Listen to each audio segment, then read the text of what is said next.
in a broader perspective. Kono kana ketimo gimoro to ibedo ng'ama riek.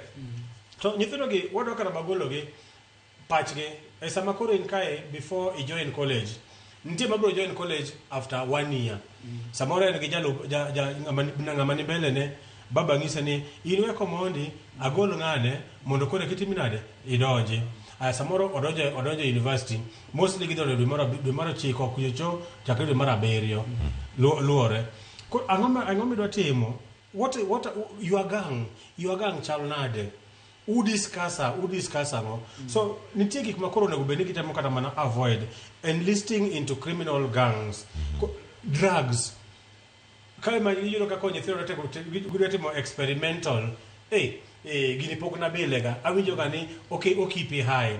Do you know ne keep it high but okay for your immune system, your body system. Makori bedo ngat moma de bedo useless a company. To magik ma ang'eyo nyithindo should learn never to give up, irregardless of the outcome mar KCSE results. Do not give up. In fact, kind of culture mar winning, you don't give up. Winners never quit. The same applies to quitters. They never win. The moment we bedo idea mar a quitter, just know that Nimano is your end. So you should develop a culture mar I am a winner. I am a winner.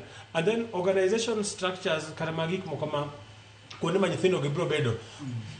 Again it's to put the festive season in a way, but most churches, kata most organizers, kaka one KCT, what they bedo katamagi an avenue for Form 4 leavers.